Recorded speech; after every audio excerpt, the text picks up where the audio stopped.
We hope we have made clear the distinction between the alcoholic and the non-alcoholic.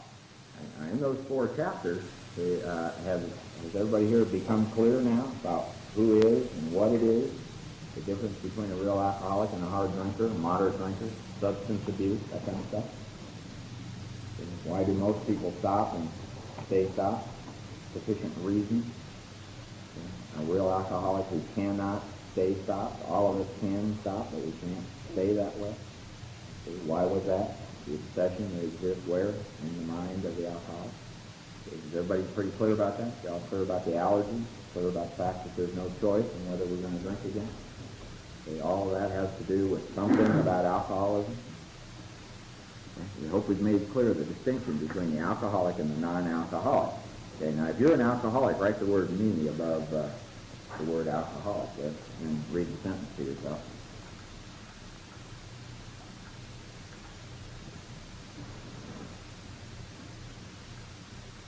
Then go back and read the first sentence of the preceding chapter on page 30. Most of us have been unwilling to admit we were real alcoholics. Okay. Over here in the next chapter, we hope we've made clear the distinction between me and a non-alcoholic.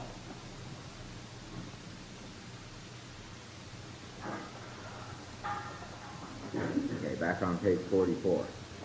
Now, in this next sentence, what we're going to see is 3 questions. Now, how many of you have been to treatment centers? Okay. Most of you have, I'm sure, then run across these questionnaires that people hand out to give to alcoholics. They got 21 questions and 44 questions and 18 questions, but everybody seen those? And you check yes or no, and then if you get 2 yeses, that means you're an alcoholic and all that. Everybody seen those kind of things? They dispense with all that. You don't need to know any of that stuff.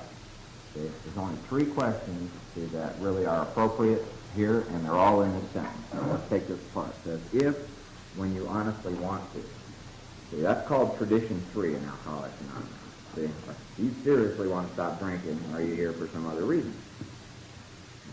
If, when you honestly want to. That's tradition 3. That's the first thing we need to know. Yes or no, do I honestly want to?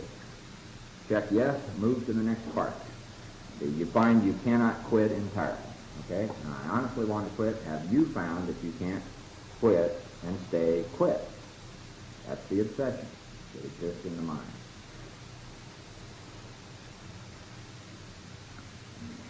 If, when you honestly want to, that's tradition 3, you find you cannot quit entirely, that's the obsession. Okay? Or if, when drinking, you have little control over the amount you take, that's the phenomenon of craving, the allergic reaction to drugs and alcohol. And those are the only 3 things you need to know.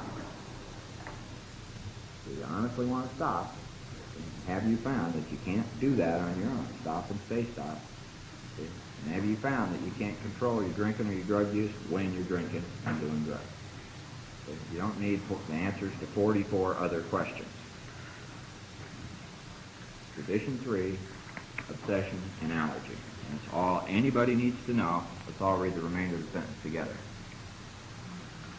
You are probably alcoholic. Okay? Come up with 3 yeses there. So you are probably alcoholic. Okay? It's very simple. Okay? We got a cliche in AA about keeping it simple. Does that sound pretty simple? So we're just dealing in the facts here. If, when you honestly want to, you find you cannot quit entirely, or if, when drinking, you have little control over the amount you take, you are probably alcoholic. Okay, if that be the case, see, you are really a jerk. Is that what it says? No? If that be the case, you may be suffering from an illness which only a what? Spiritual experience will conquer. Okay, now is this something that people from AA made up? No. So let's go back to the doctor's opinion.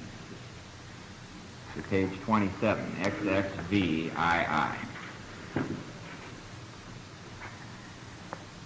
XXVII.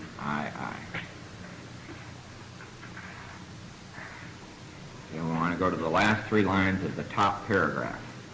Remember, this was the statement of a well-known physician, or a well-known doctor, the chief physician at a nationally prominent hospital that specialized in what? Alcohol and drug addiction. Okay, and what does it say there? This is repeated over and over. It's describing alcoholic drinking. And unless this person can experience an entire psychic change, spiritual experience, there is very little hope for his recovery. So the statement that we're finding over here in the chapter of the Agnostics is not something that a bunch of drunks made up. See, that's medical facts, see, about alcoholism and recovery from it.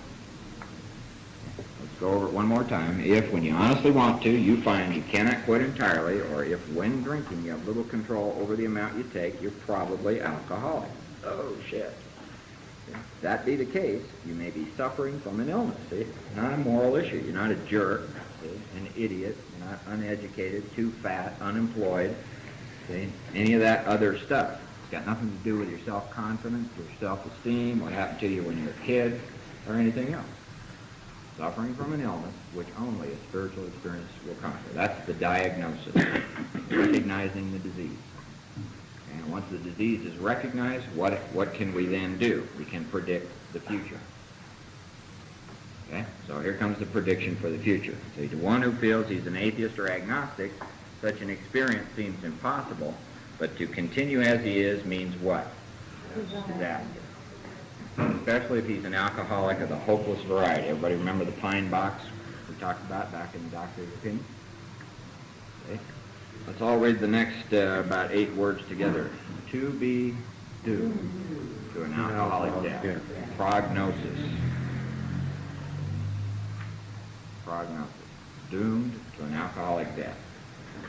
Okay. Or to live on a spiritual basis are not always easy alternatives to face. Okay. So the alcoholic has no choice in whether they're going to drink again. They're going to drink again. Everybody convinced of that? Does that mean you?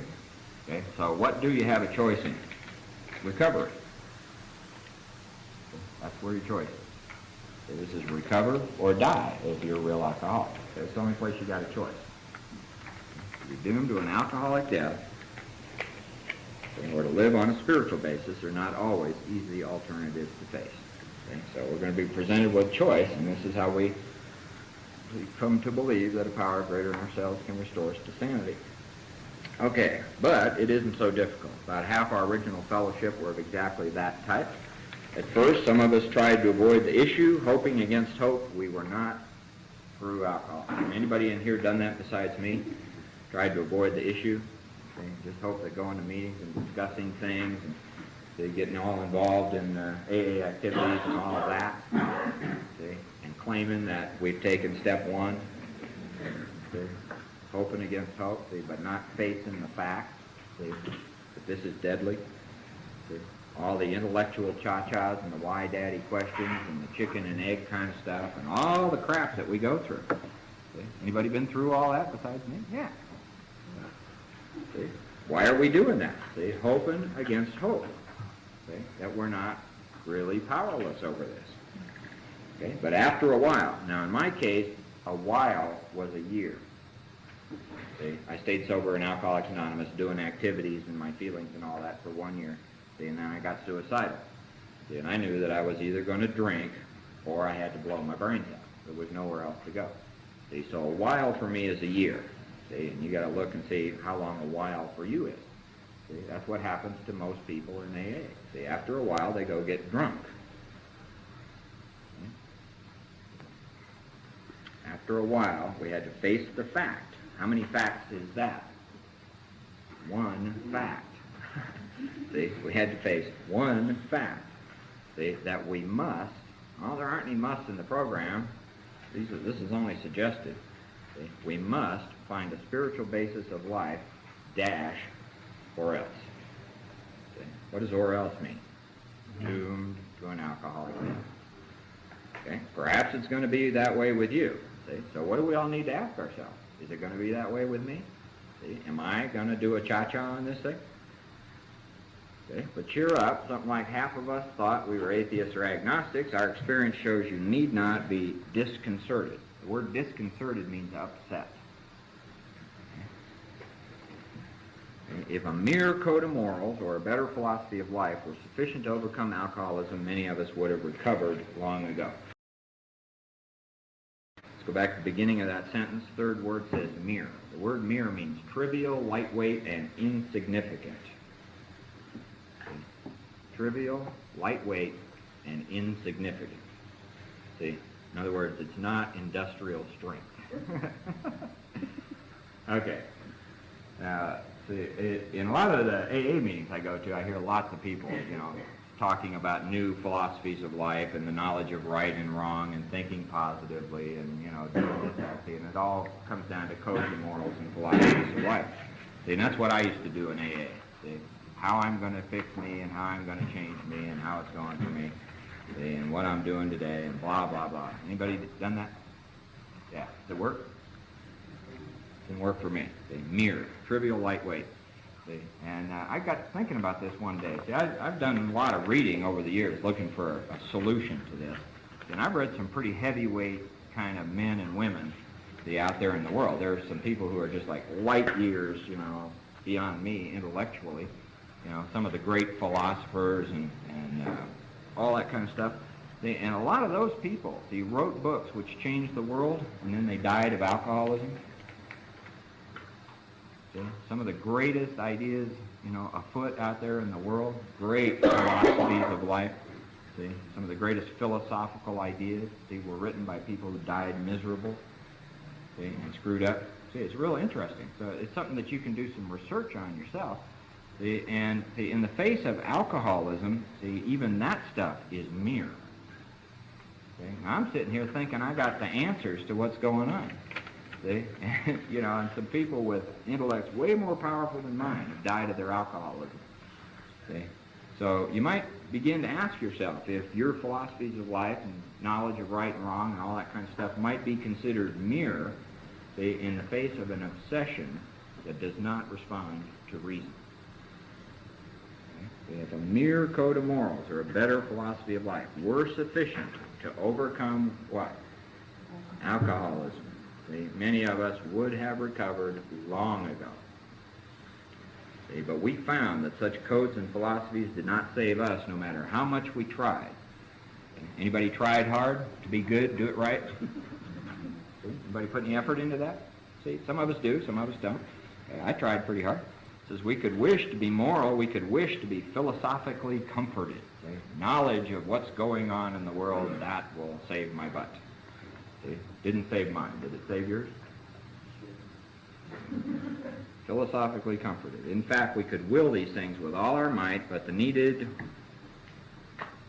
power wasn't there. It doesn't say the needed brains weren't there, the needed intellect, the needed education. See? The needed anything else, the needed power wasn't there. Where? In codes and philosophies. See? New ideas. Okay? Our human resources is marshaled by the will. Whose will is that? Fine. See, for what? Let's all read that sentence together out loud. Our human resources is marshaled by the will were not sufficient. They failed. It doesn't say they failed sort of, or kind of, or perhaps. So what do they mean, our human resources is marshaled by the will? Let's take a look.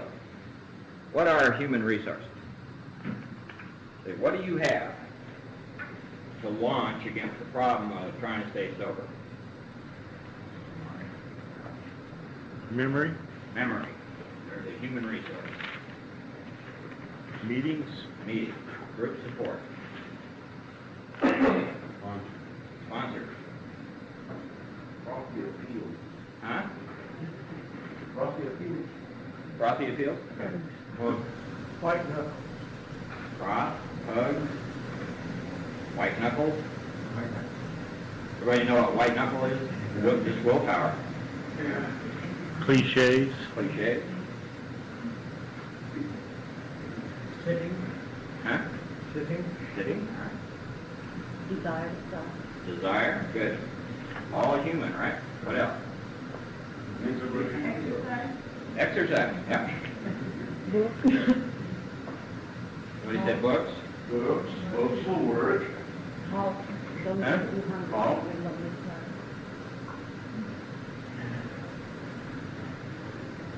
Understanding the Understanding of any kind.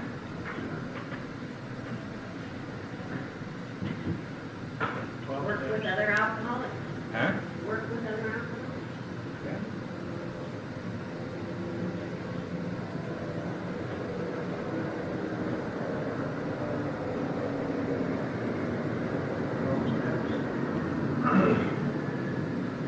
Well, that's not what we're talking about. Knowledge. Knowledge.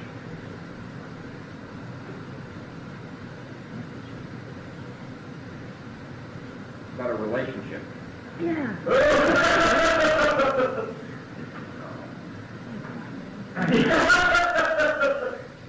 About a job. About a human resource. About education. geographical. Yeah, good. Education, geographic.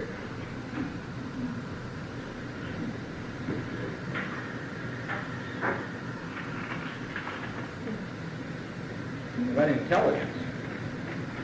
Dealing with issues.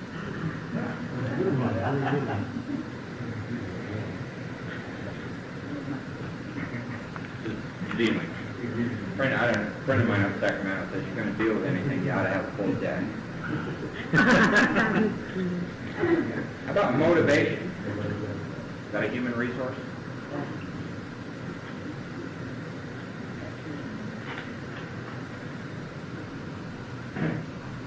How about money? Money and insurance that pays for hospitalization and treatment and therapy, all that kind of stuff? Dope. Right. Okay. Self-program. Huh? Ready self-program. Self-programs of any kind. Self-anything. Self-confidence, self-esteem, self-discipline, self-help of any sort. All human. Institutionalization. Institutionalization.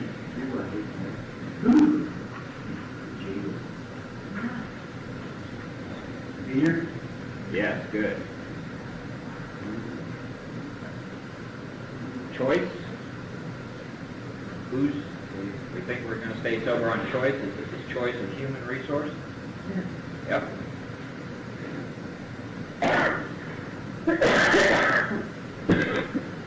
What else? Huh? Cleaning house. Yeah. Housework. Keep busy of any kind. Any kind of keeping busy. I got to keep busy.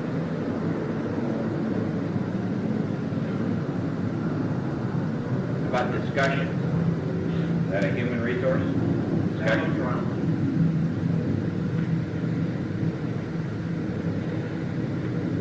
Any kind of melodrama. And any kind of unmelodrama. Materialism of any kind. Yeah. New car, new house, clothes, ideas. Other people's problems. Yeah.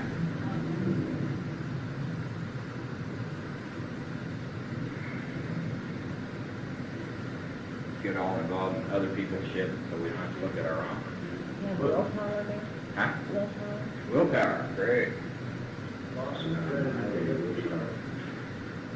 Well, is willpower part of the human mental thing? It's a human resource. You got it. Page 24, our so-called willpower becomes practically non-existent. What else? How about eating and TV and all that kind of stuff? Killing time. Killing time. Isolation. Isolation. Right.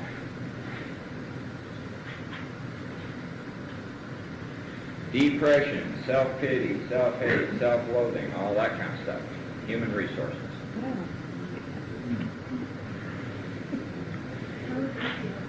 Huh?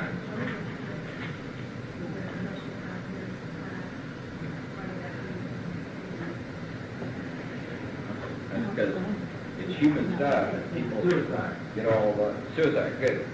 Get all wrapped up in it, that it's off the cross. I'm depressed, and then they're proud of their depression. I'm passive aggressive, and then they're proud of that. Somebody said suicide? What'd you say, Rick? Drugs. Drugs. And alcohol. You bet. Get those drug addicts out of my meeting. Somebody else has been taking Valium for 10 years.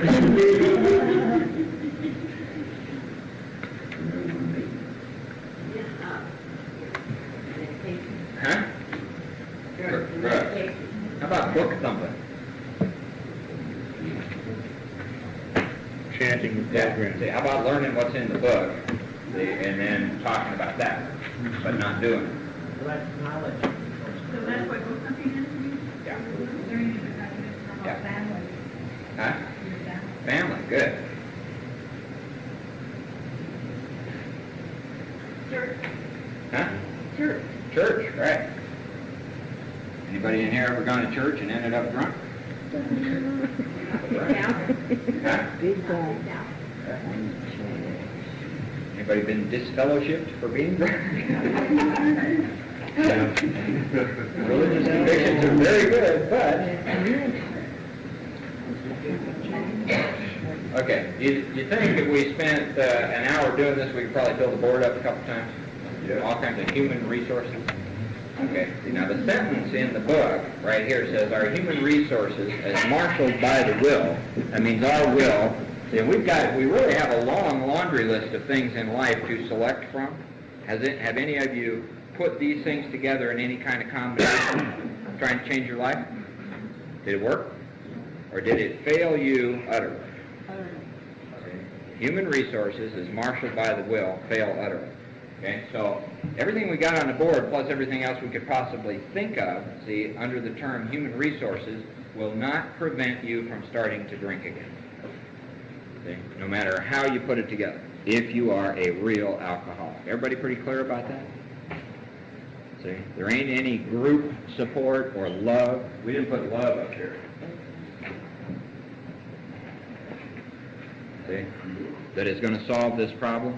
There's no philosophy, there's no book, there's no piece of information, knowledge, anything that is going to prevent the relapse into drinking. See, we're either convinced or we're not convinced.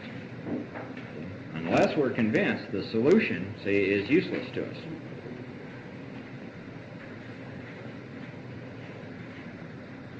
See, so you got to ask yourself, see, have my human resources as put together by my will, my self-will, see, have they solved the problem? Can they solve the problem? No human power.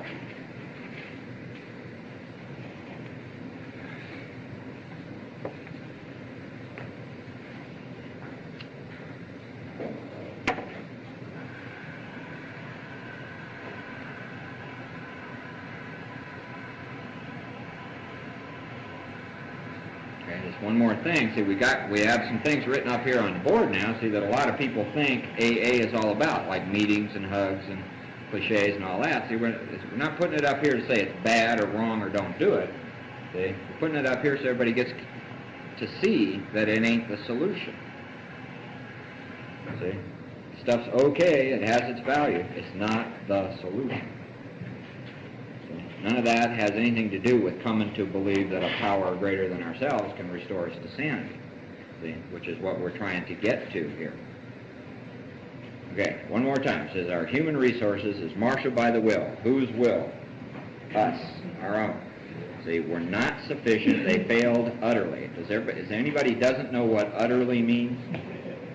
See, it means completely and absolutely.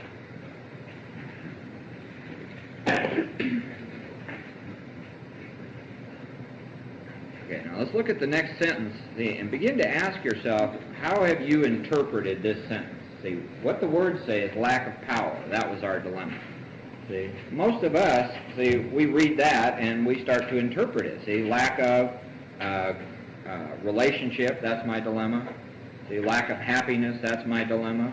Lack of self-esteem, that's my dilemma. Lack of self-confidence, that's my dilemma. See, lack of the answers to the 8 million questions I have, that's my dilemma. See, lack of a sponsor, that's my dilemma. See, not enough meetings, that's my dilemma. See, I don't have enough money, I can't pay the rent, that's my dilemma. See, I'm all screwed up, I'm depressed, I'm a paranoid schizophrenic, that's my dilemma. See, what does your book say? Lack of power. See, that was our dilemma. The word dilemma means unsolvable problem. Okay, see, this is like one of those bathrobes you buy at Macy's that has a label that says one size fits all. Lack of power. See, regardless of where you are and what your circumstances in life are, see, the dilemma of the real alcoholic is no power. See, cannot change the condition, despite all the human resources. See, I'm sure most of us have been through the ringer, see, trying to change it, operating on this stuff, and failed utterly. See, and we don't seem to realize, see, because so many people tell us that this stuff is going to work. You got people telling you it's going to work. I had people in AA throwing this at me as the solution. See, it isn't.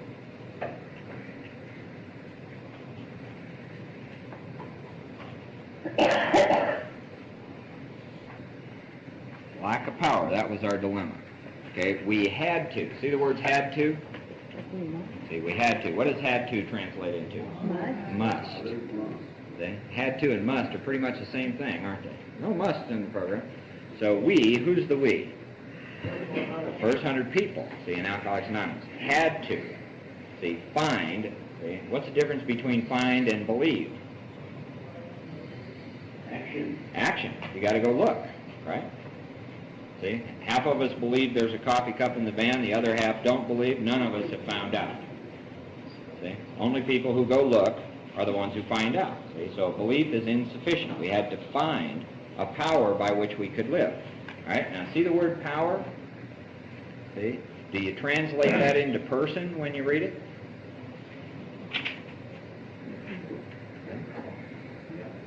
See, does some kind of person pop into your mind?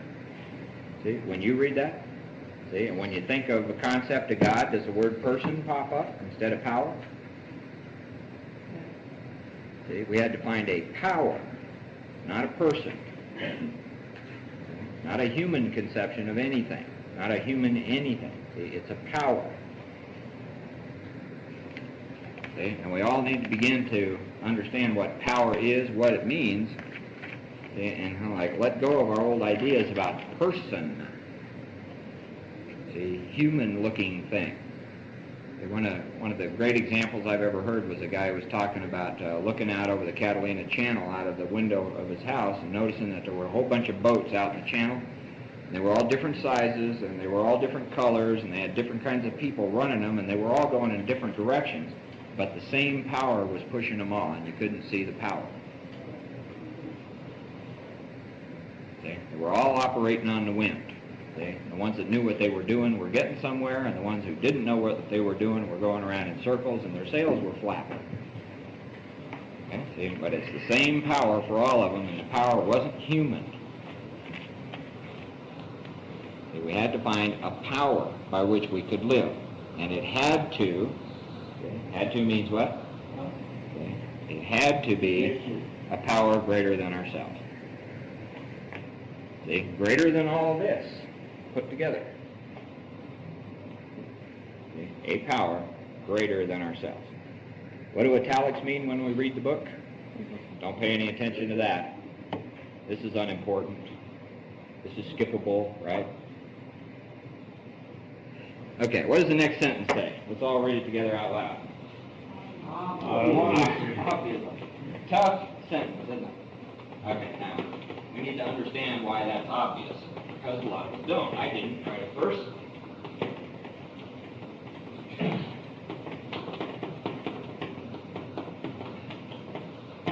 Is there anybody in here who's good at math? Anybody in here good at math? Lynn? Is it Lynn? Cheryl. Okay, good at math. What's the answer to this?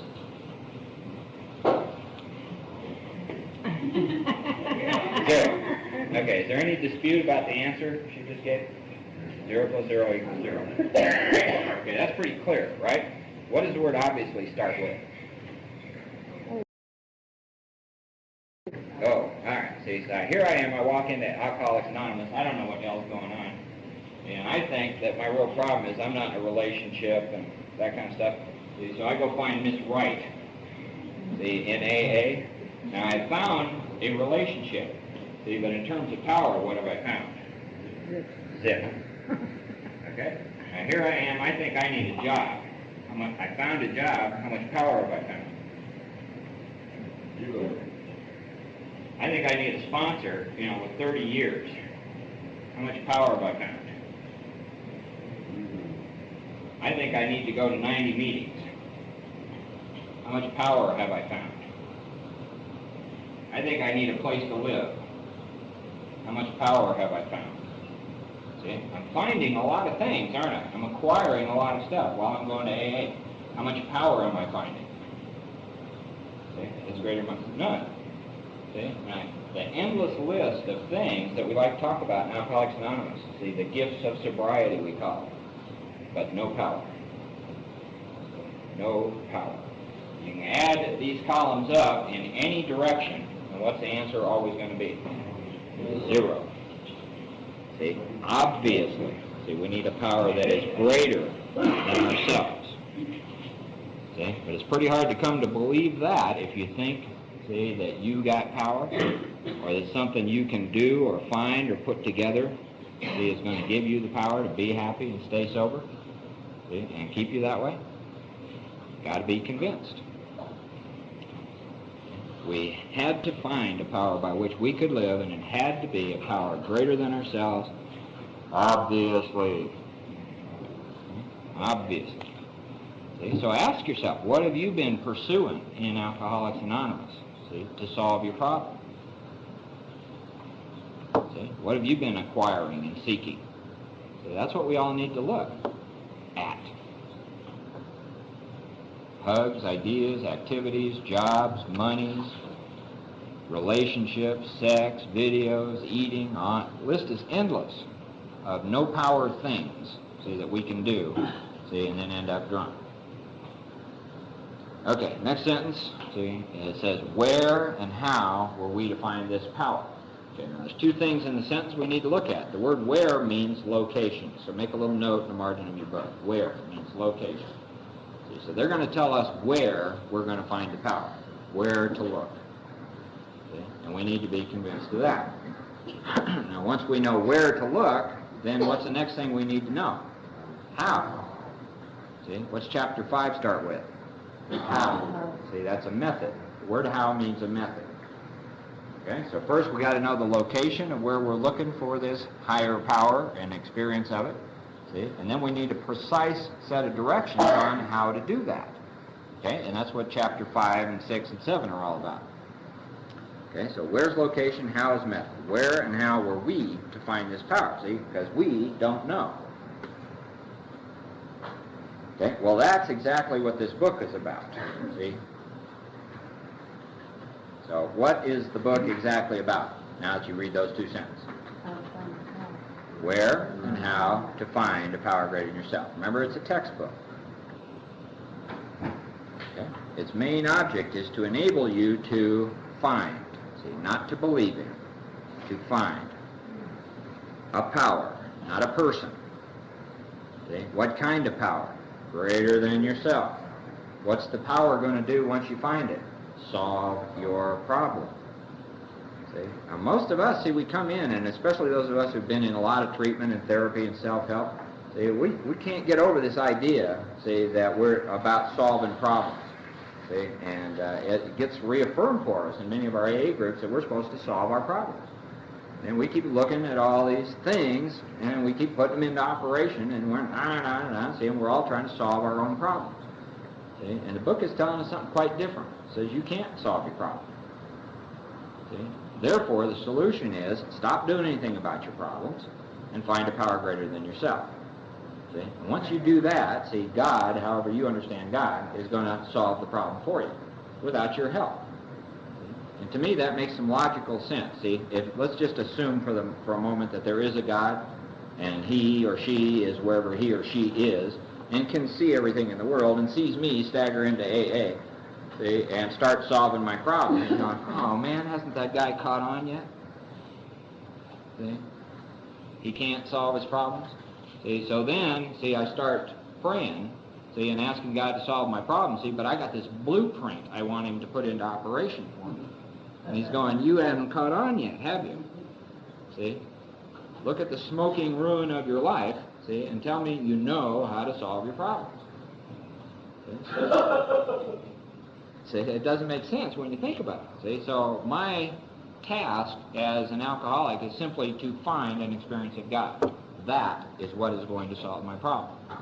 See, I don't need any self-confidence. I don't need any self-esteem. I don't have to deal with my feelings. I don't have to get in touch with anything at all.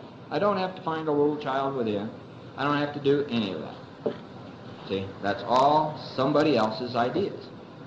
And it has nothing to do, see, with the program of Alcoholics Anonymous. See, and for some of us, that's a real tough thing to get straight. See, it was tough for me. Anybody had any trouble with that? Yeah. See, this belief that you got to solve your own problems. See? Well, see, if someone is trying to solve their own problems, they pretty obviously have not admitted that they're powerless and their life is unmanageable. See? Why? What's the evidence? I'm still trying to do it. Is that pretty clear? Okay. So the object of the book is to show you where and how to find God. See, once you're convinced that you can't do anything about these other problems. Powerless means powerless. See? It doesn't mean sort of powerless or might become powerless or one of these days powerless could actually happen. See? Powerless means powerless. See? Without the power to solve any of these problems. Okay. Is that tough for anybody to swallow? It was for me. Okay, so its main object is to enable you to find, not to believe in, a power. What kind of power? Greater than yourself, which will solve your problem. Okay, now that means we've written a book. Book numbers, see, which we believe to be spiritual as well as moral. See, it ain't religious, and we're not here to get anybody to change your religious beliefs or any of that kind of stuff. Okay, it means, of course, that we're going to talk about the G word. Oh, don't scare the newcomers. Oh, Christ. Ugh. Talk about what? God. Right. Here, difficulty arises with agnostics.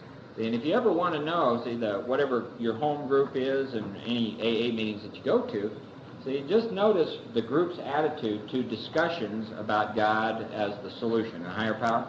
See, and a lot of the groups, I mean, nobody wants to talk about that at all. See, don't scare the newcomers, don't bring that up in here, that kind of stuff. See, the group itself has become agnostic. See, difficulty arises as soon as you start talking about spiritual stuff in many AA groups.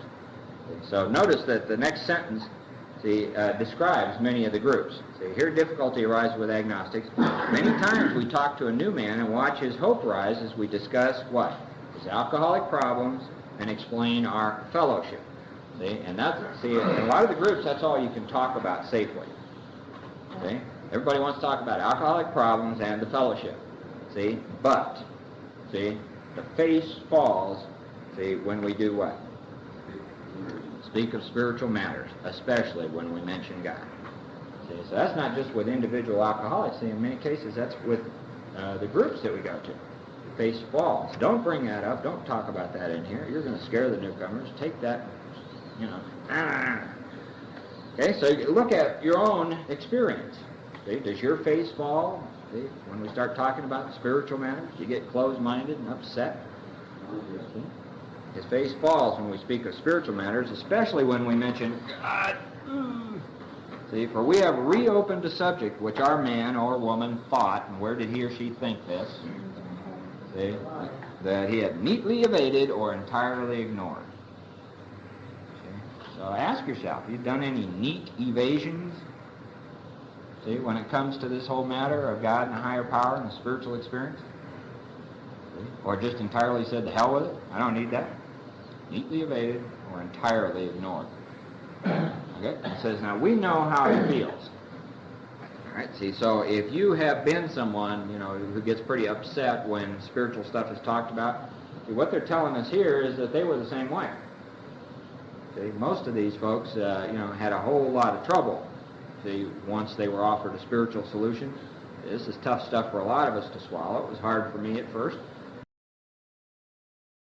It takes some open-mindedness. See, so number one, they're saying, we know how you feel. See, if you're pretty screwed up about this whole business of the solution. It says, we have shared his honest doubt and prejudice. All right, anybody remember what prejudice means? Right. See, we're not talking about racial stuff. See, we're talking about preconceived ideas when it has to do with religion, spirituality, God, higher power. See, Alcoholics Anonymous, the disease, all that stuff.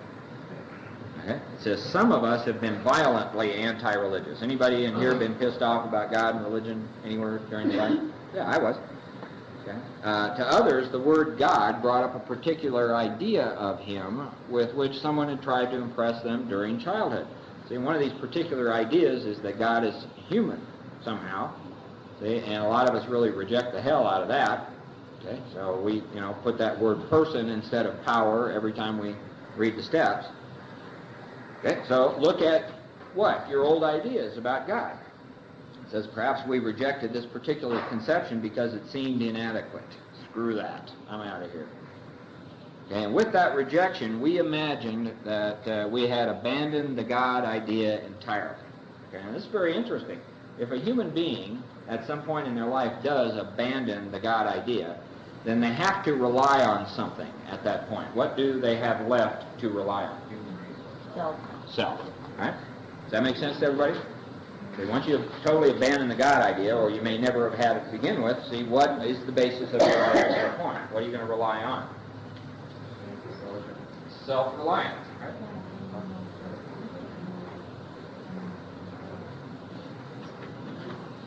Okay, so what's the first word of step 2? From where? Self-reliance. See, whether we are atheists, see, whether we're agnostic, or whether we are religious and believe in God. See, and that's what we all need to look at and ask ourselves. See, is it pretty clear to me that despite whatever theories, philosophies, moral codes, or religion, see, I've had, when it comes down to the facts, this is what I've been doing. See, relying on myself. See, is that true about you?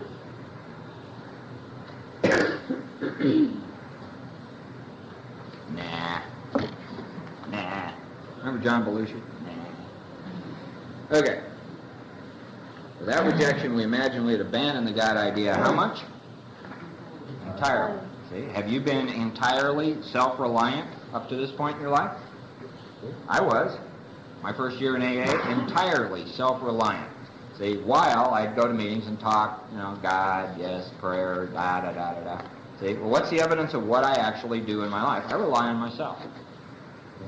Exclusively, totally. Okay. Very clear. It's not hard to see if you got an open mind. Okay, so look at your own experience. What are you relying on? What have you relied on, see, in your life? See, regardless of whether you're an atheist, an agnostic, or someone who has been religious and had that kind of stuff. Okay, we were bothered, top page 46, with the thought that faith and dependence upon a power beyond ourselves was somewhat weak and even cowardly. Now, see, remember they're talking about prejudice. They're going to show us a whole lot of different kinds of prejudice as we go through this. See, and this is a prejudice that I always had. See, to me, Christians were people who couldn't deal with reality. See, they were always guys named Percy, and they were always married to girls named Trudy, and Trudy always had her shirt buttoned up to here with a ruffled collar.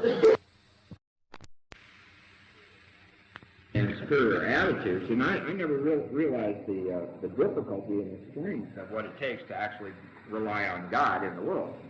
See, I thought self-reliance was, the way of the hero and all that. That's the way I've always viewed it, see, but I have come to know different since I've worked with them. See, but ask yourself, if you had that prejudice, bothered by the thought that faith and dependence upon a power, see, not a person, not a human thing, power beyond ourselves is somewhat weak and even cowardly. We looked upon this world of warring individuals. Do you see any warring individuals in the world that you live in? Do you see any warring theological systems? Theological system is religious beliefs. Okay? That's going on all over the place. Lebanon, Northern Ireland, Saudi Arabia and Israel, and see all this kind of stuff. Warring theological systems. Inexplicable calamity. Inexplicable means you can't explain it. Calamity means misfortune. See, and the term refers to things like mudslides and earthquakes and tornadoes and typhoons and, see, the kind of natural disasters that wipe out cities and populations and see, all that kind of stuff. So we look on all that with deep skepticism. Have you ever been skeptical as you looked out on the world and said, there can't be a God? Look at this stuff.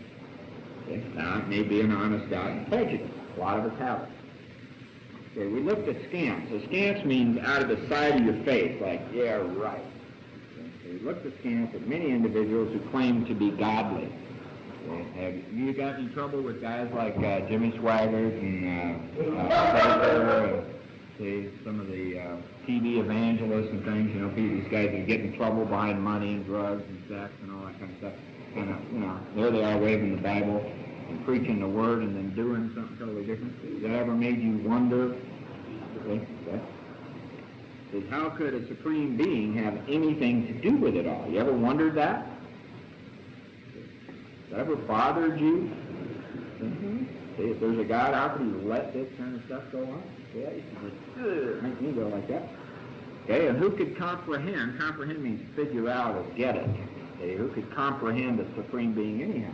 Okay, anybody in here with a giant, mighty IBM 360 intellect like mine tried to figure it all out? I don't know. Okay. See? Did you figure it out? See, what all of us mighty intellects eventually figure out, if we stick with it long enough, is that the only thing that can be figured out is that I can't figure it out.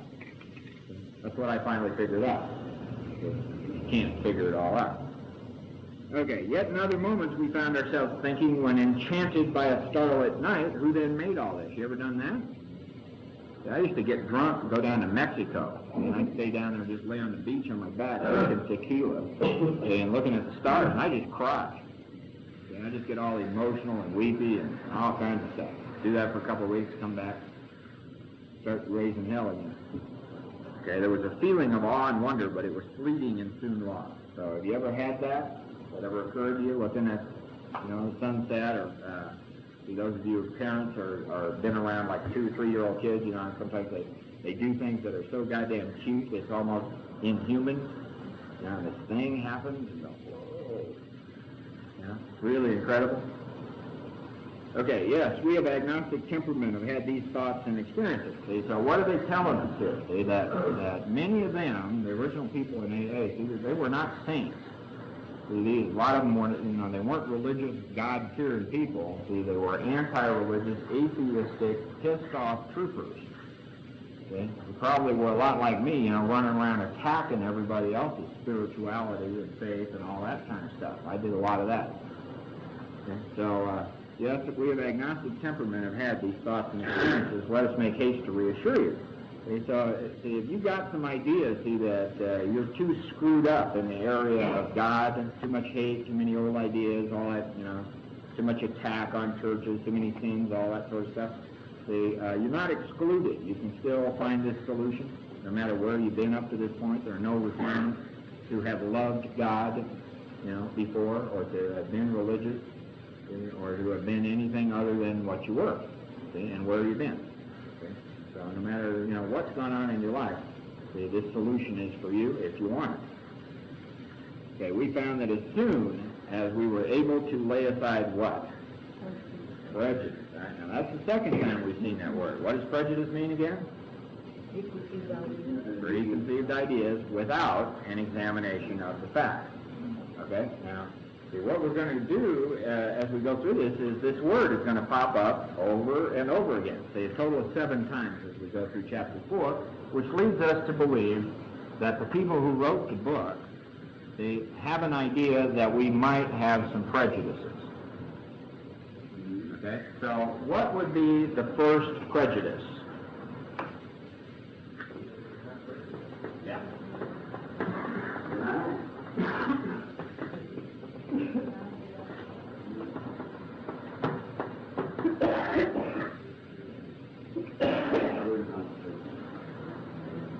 one prejudice we all have is what Roy said, I don't have any prejudice.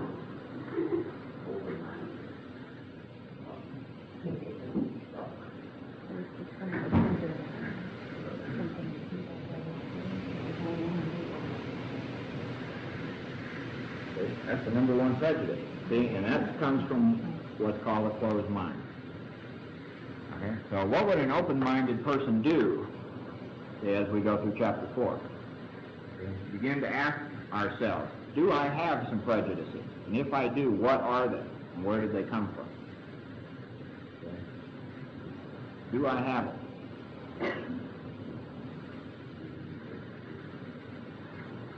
So back to the book says, we found that as soon as we were able to lay aside prejudice, now whose prejudices are they? Our own. Okay, but how can you lay aside something you don't admit you have? Okay. Is it possible, see, that your prejudices are and have been invisible to you? Is that possible? See, prejudice is something you'd be aware of or something you'd be unaware of? Unaware. See? So in order to become aware of it or find out what they are, what would you have to do? Start digging, right? Start taking a look. Okay? So we found that as soon as we were able to lay aside prejudice and express, the word express means what? Huh? No. You're close. What did you say? Somebody said something. To say. See? Yeah. You need to express your feelings. Okay, what does that mean? Talk about it. Okay. See, so what some of us do is, we might have a little spiritual belief and we keep it hidden. See? Not cool. Okay. Express even a willingness to believe. Where do beliefs go on? Mind. See, in a person greater than ourselves. A what? Power greater than ourselves. We commence to get results, even though it was impossible for any of us to fully define or comprehend that power, see, which is God. See, so they're making it pretty clear that, they do not have the answer to all the why daddy and chicken and egg kind of questions that a lot of us come up with. They really don't know, see, and it really doesn't make any difference. See? For many of them, they couldn't explain what it was that they found, see, but they did know that they found something. See, as soon as they were able to be open-minded enough, see, to come to a belief in a power greater than themselves, restoring them to sanity, and then to take action on that belief. So one of the questions that many newcomers have is, you got me convinced that I'm powerless and I can't prevent my own relapse, so what's going to keep me sober while I work the steps? Anybody had that question or that doubt? Yeah, see, what they're telling you here is, see, that as soon as we start to take the steps, see, and continue on with the course of action, see, they'll pretty much guarantee you that you'll stay sober while you do that. See, that is sufficient to stay sober. And what you'll see when we get over to page 55, 57 is there's a 100% guarantee of your success in doing this. Okay? So we commence to get results. So getting results, see, for a lot of us, some of us come in, we don't have all that much trouble sobering up this time. See, but some of us, find ourselves unable to stay sober for 2 or 3 days even.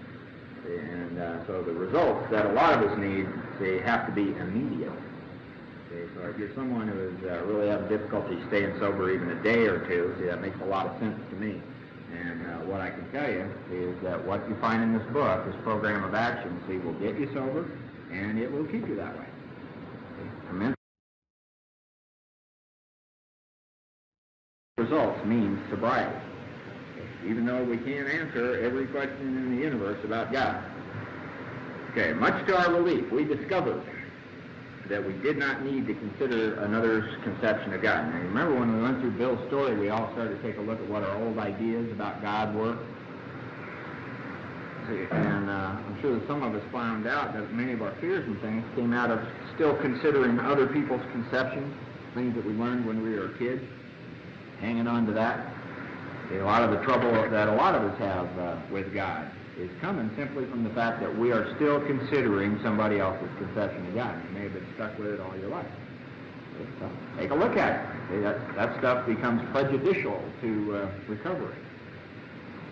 Okay? We did not need to consider another's conception of God. Our own conception, however inadequate, was sufficient to make the approach and to effect a contact with. Okay, let's do a little demonstration and then we'll take a break. Joseph, will you come over and Dave? Okay, let's say that me and Dave and Joseph are three newcomers, and we just came into Alcoholics Anonymous, and we're all stuck up and shaky.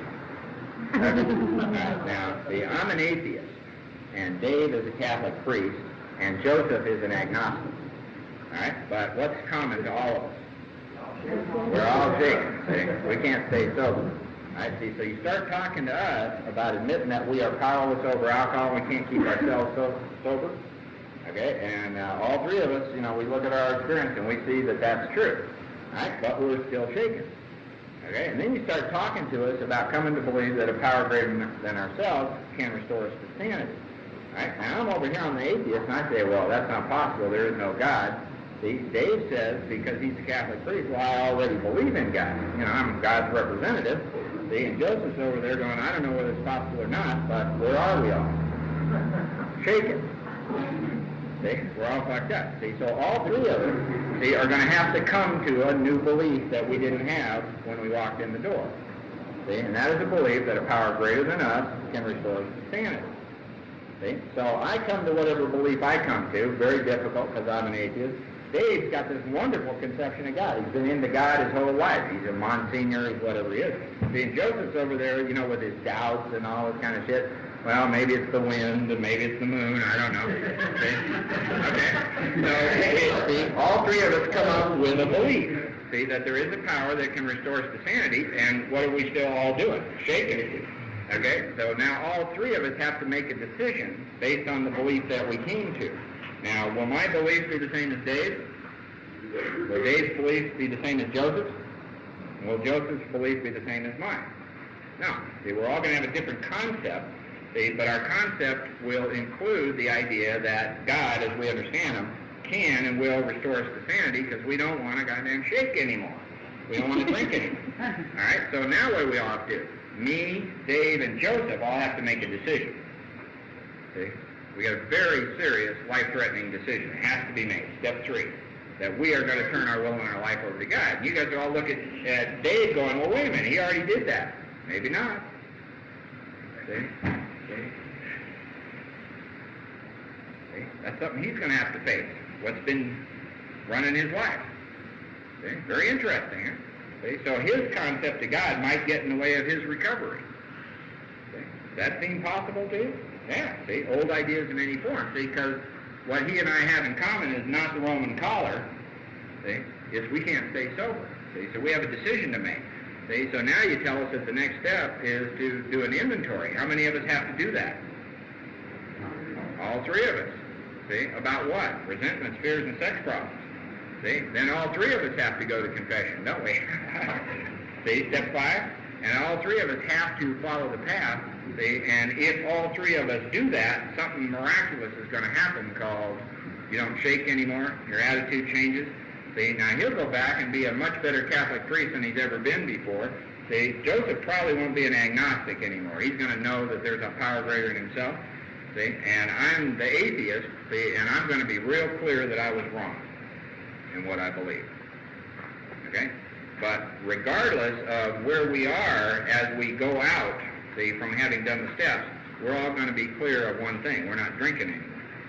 See, so we have found a solution, and all three of us had to do it, regardless of our previous conceptions of God or what we knew or what our understandings were. Does that make sense to everybody? See, so whether you got a lot of wisdom and religion in your life, whether you got none, it doesn't make any difference. The steps are the same for every alcoholic that walks in the door. Okay, everybody got that? Cool, thank you. And let's take a break. 46. Paragraph 3. No, paragraph 4, which says, much to our relief. We'll start there again. We discovered. Everybody know what discover means? Found out. Found out. Okay, how did they find out? Yeah. Did they have to have an open mind to make these discoveries? Did they have to have some honesty with themselves? They have to have some willingness and some humility to maybe let go of their old ideas? Okay, so we discovered that we did not need to consider another's conception of God. Our own conception, however inadequate, was sufficient to make the approach and to effect the contact with it, which is a spiritual experience. As soon as we admitted the possible existence of a creative intelligence, spirit of the universe, so notice how these are kind of some non-human conceptions, see, that Bill throws in here for those of us who really have trouble with this. The spirit of the universe underlying the totality of things. Totality of things means the material world that we live in. See, something other than the bodies and the brains and the cars and houses and the earth and the sky and the this. Something else underneath it all. We began to be possessed of a new, and please circle the word new and make a little note there to look up the word new in a good dictionary. And maybe copy the definition out on a piece of paper and keep it with you. So you keep it in your book, so every time you come across the word new, which you come across a lot in the book, you can look at that definition. See, new doesn't mean the same old shit painted red. See? New means something unlike anything which has previously existed. Okay? So look it up. Check it out for yourself. So we began to be possessed of a new sense of power and direction. Okay? So ask yourself, okay, how much power and direction do you have in your life right now? Okay? Provided. Okay, what does provided mean? There's a requirement. What's the requirement? We took other simple steps. See? So they're beginning to tell us and to hammer home this point that simply to believe is insufficient. See, it's the beginning of recovery by spiritual means, but that in and of itself is insufficient. It has to be followed by the program of action, see, which goes way past belief. Okay, we found, now in order to find something, what do you have to do? Look. So we found that God does not make too hard terms with those who seek Him. Okay, now there's another prejudice. See, have you ever been prejudiced in that area? You know, afraid of God. See, and God's punishment. Have you ever gotten in contact with God? God's going to fry your butt. See, that was something I thought. They said we found that God does not make too hard terms with those who seek Him. See, have you ever had prejudices that tell you that if you ever find God's will in your life, you're going to have to be a missionary in Ethiopia? See? Or you're going to have to shave your head, eat rice, and wear orange, you know. See? Sell books in an airport. See? See? A lot of us have a lot of old ideas that start popping up as soon as we start considering spirituality as a way of life. See? And in most cases, see, those things are simply old ideas and prejudices. So start looking at yours. Okay? So we found that God does not make too hard terms with those who seek Him. To us, who's the us?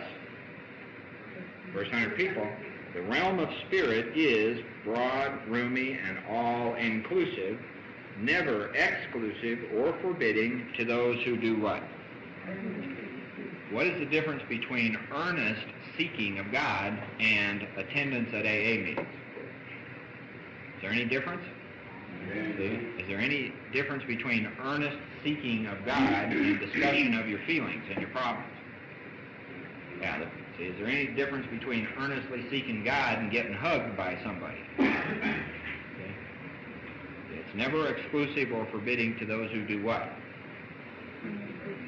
Okay, so you might circle the words earnestly seeking and, you know, say, am I? Is that me? Am I earnestly seeking God? Earnest means no kidding. Am I convinced that that's the solution? Okay, and in that sentence we find another prejudice. Remember, we've been talking a lot about prejudice in this chapter. See, and the prejudice is, you know, a lot of us are raised in religions that tell us that women are excluded from spiritual things. Certain races, they are excluded from spiritual things. Certain creeds and colors are excluded from spiritual things. See, if you are, however you have been, you know, if you're a major world-class kind of sinner, then you're excluded from spiritual things. See, we've gone too far, we've committed too many sins, so therefore we can't be included in this solution. See, all those things, see, might come under the category of prejudice, See, up to the point where, see, if Adolf Hitler walked into an AA meeting, see, would you work with him? See? See, I wouldn't want to make his amends, but I'd sure as hell show him how to work the steps. See, if he was sincere. See? No kidding. See, nobody's excluded. See? So, see, if you're somebody who's come in, see, with a lot of ideas about how bad you are and how, low you've sunk and how many sins you've committed and how dirty and reprehensible and sneaky and greedy and whatever you've done in your life, see, that's not going to exclude you. See, it's pretty clear in Alcoholics Anonymous that anyone who is sincere, see, can succeed, see, in the solution that we're talking about. Okay, so to us, the realm of spirit is broad, roomy, all-inclusive. See, does that mean you? You got to ask yourself, does that mean me? See, never exclusive or forbidding to those who earnestly seek. And a lot of us, especially if we've read the Bible or other spiritual things, you come across these ideas about narrow is the gate and many are called, few are chosen, and all that kind of stuff, see, which gives you the idea that very few people are going to make it, see, on any kind of spiritual path. Anybody had that kind of prejudice or belief? You come across those things? Okay, see, maybe not necessarily so. Okay?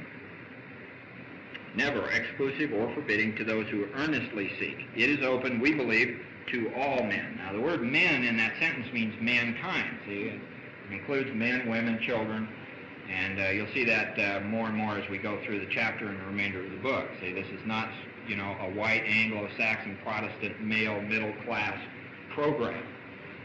See, when you see that word there, it means everybody. Okay, Don had a question. I was wondering. 7. It says, when therefore we speak to you of God, say, we mean what? Your own conception of God. See, in Alcoholics Anonymous, we don't have an AA God. We don't have an AA religion. See, we don't have a picture of God. We don't have a bunch of dogma and theology about God. We don't have any, books about God and what God's up to or any of that. See, it's totally up to your own conception, whatever belief you can come to that's going to work for you. See, that includes the idea that God is a power that is greater than you, see, and will, see, restore you to sanity. Your own conception of God. And this applies to other spiritual expressions which you find in this book. Do not let any, what's the next word? I don't have any of that. Do not let any prejudice you may have against spiritual terms deter you from honestly asking yourself what they mean to.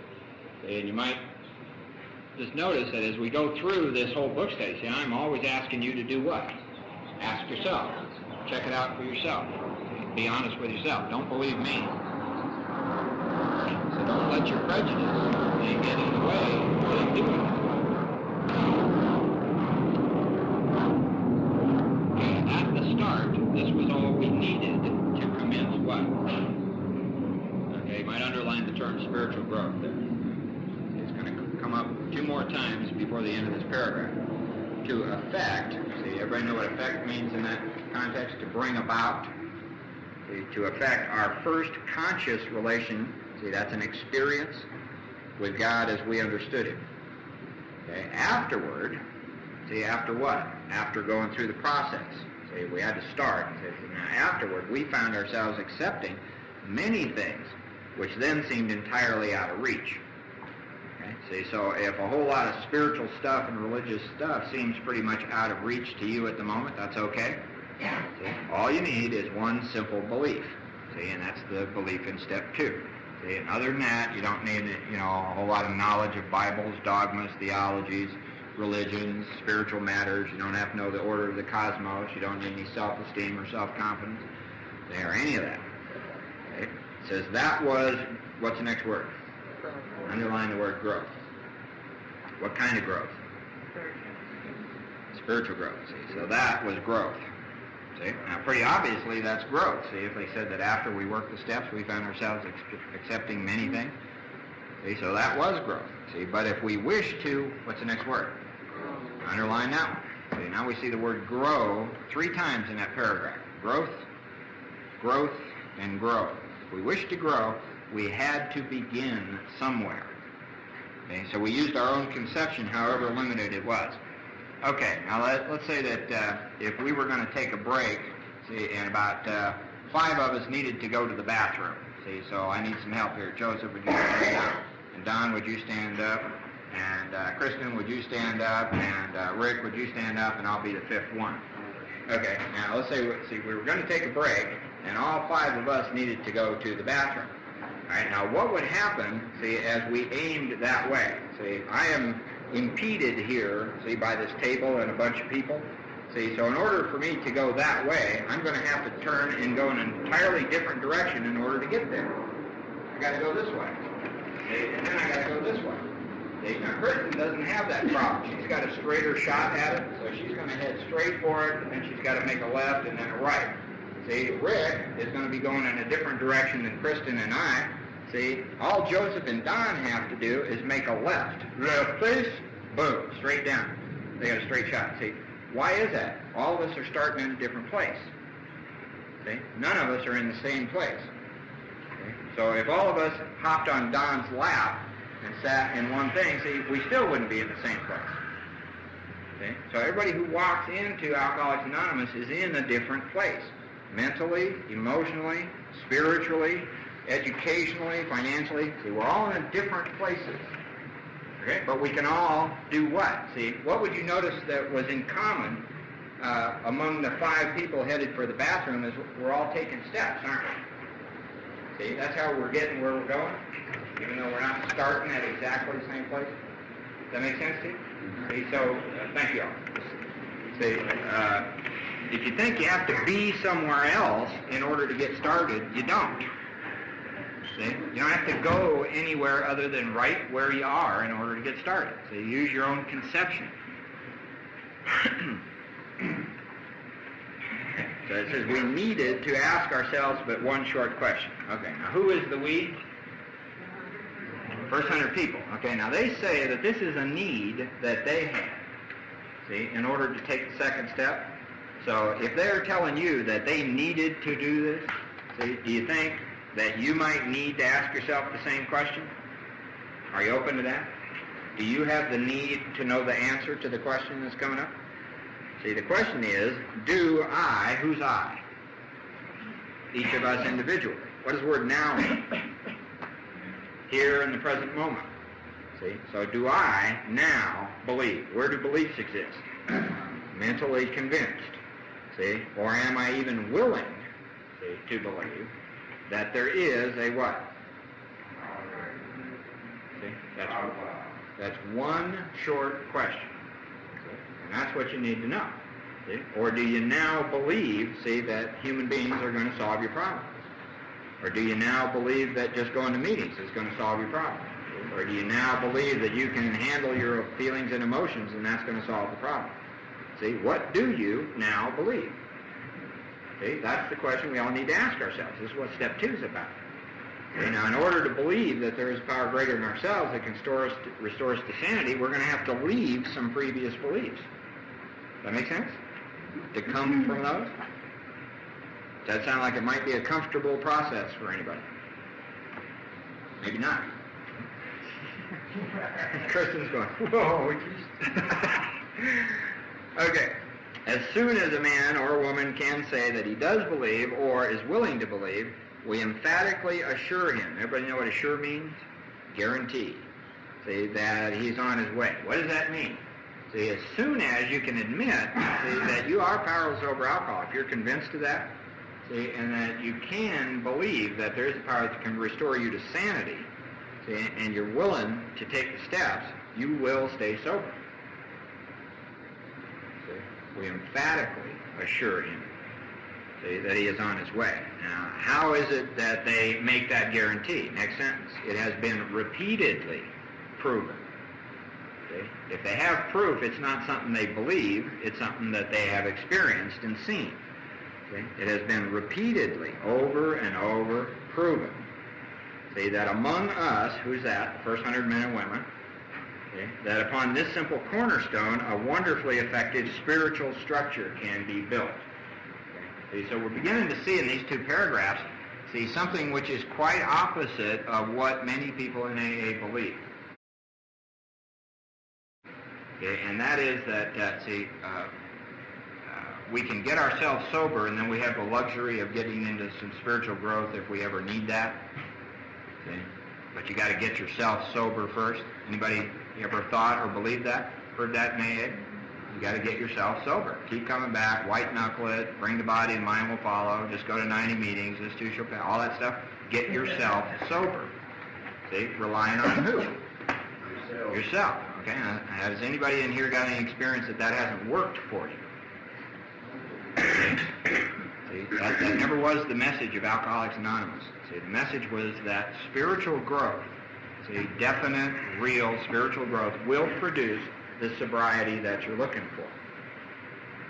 See, so the steps are not some luxury, that you can get around to someday if you ever feel, a spiritual tug. See, that ain't the deal here. See, that may be the deal in other places. See, but not in AA. See, we're here with a message that spiritual growth will produce sobriety. See, not the other way around. See? Okay, that was great news to us, and hopefully it's great news to you. It was great news to us, for we had assumed. Now, where do people assume what they assume?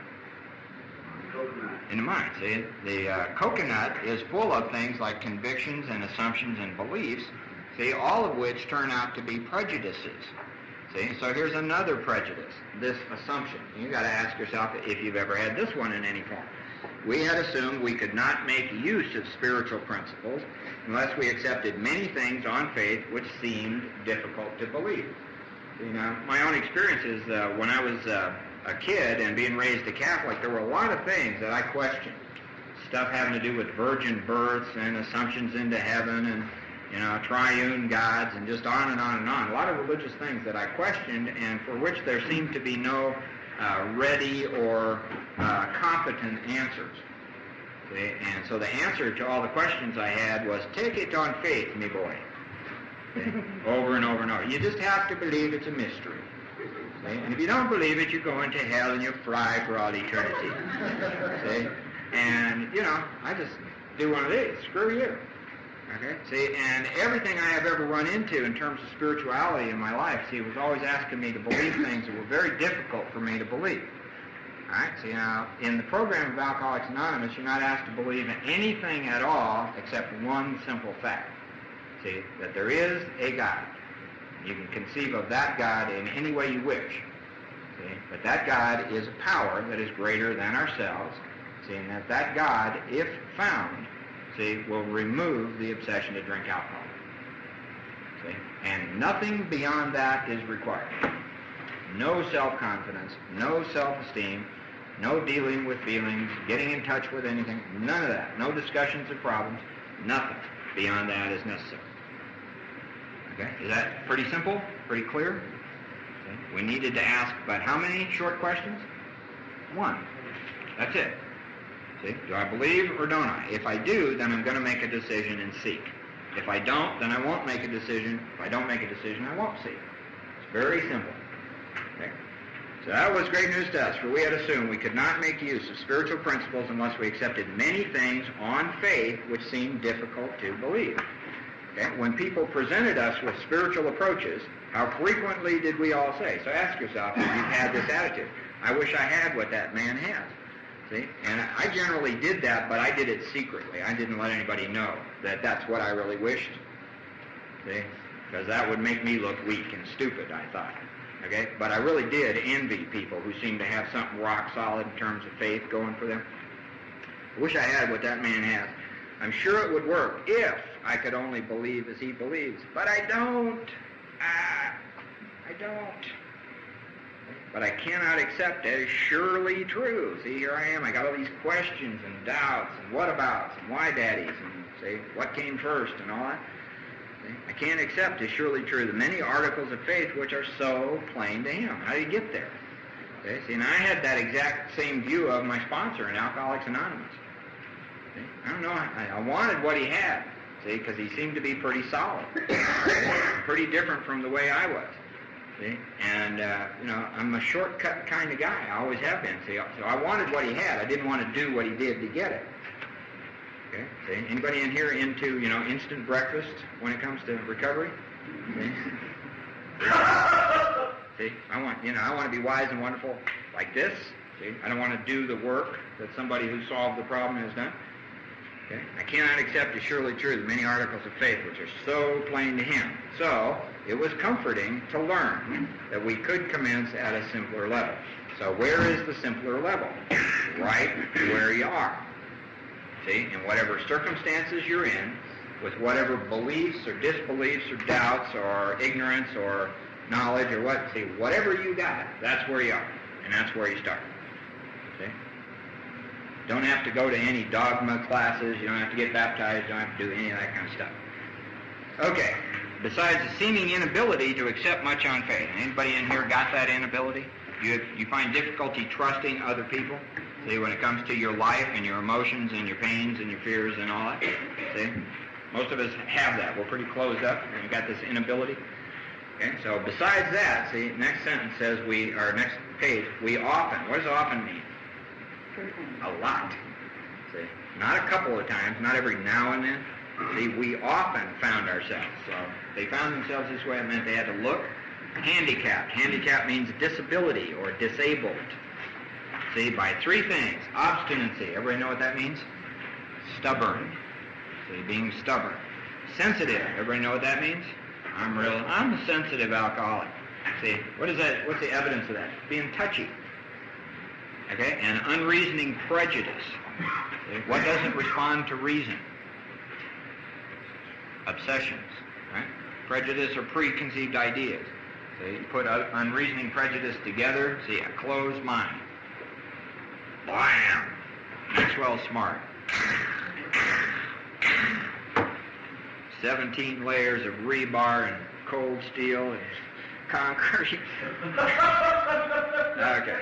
So if you look at your own life, would you say that you have often been stubborn, sensitive or touchy, see, and closed-minded? See? That's pretty much a description of my whole life. See? And without faith in anything else. See? That's a condition by which many of us find ourselves lost and adrift in life. See? We don't have faith in anything, and yet we're stubborn, sensitive, and closed-minded about everything that's offered in our direction. Okay, many of us have been so touchy that even casual reference to spiritual things made us bristle with antagonism, such as, how's your fourth step? Fuck you!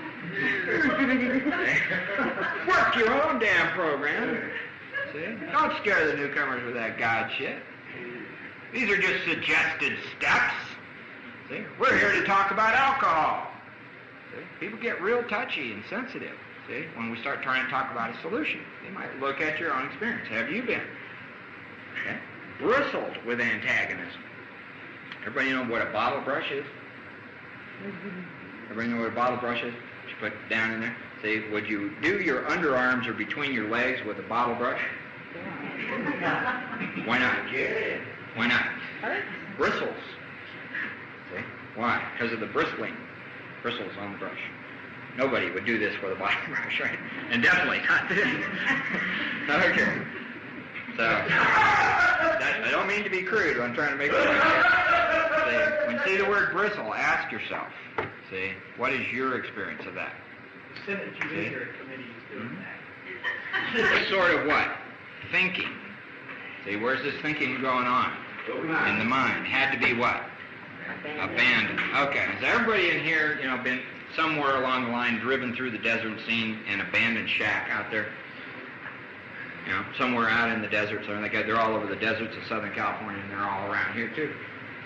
What happened is that somebody was going to homestead that land apparently, and they built this little thing there, and then whatever dream they had about this didn't quite pan out. See, and so they probably stayed there however long they could possibly stay there, and then what did they do? They split. See, now the cabin's still there, right? And the door may be flapping, and the windows are probably broken, and there's nothing in there but black widow spiders and rattlesnakes. Okay? And whoever left it, left it to the wind, the vandals, the rattlesnakes, and the spiders. They abandoned it. I am out of here. I'm going to Albuquerque. I'm out of here. I'm going to Seattle. See? They just left it. Okay, now when it comes to old ideas, what do you got to do with them? See? Leave them. Take a hike. See? Take a hike, just like you'd leave a cabin. See, out in the middle of the desert, no water, nothing. See? Just, all you got to do is leave it. See? This sort of thinking had to be what? Abandoned. See? So what is the structure of your old ideas? See? Start taking a look. Does it look like a cabin in the desert to you? See? What are your chances of surviving if you keep trying to live in this cabin you know, that you made? This sort of thinking had to be abandoned, though some of us resisted. Anybody here got any resistance going on? See? Yeah. Everybody know what a resistor in an electrical circuit does? What happens to it? It gets hot. See? You get hot. We bristle with antagonism, resistance.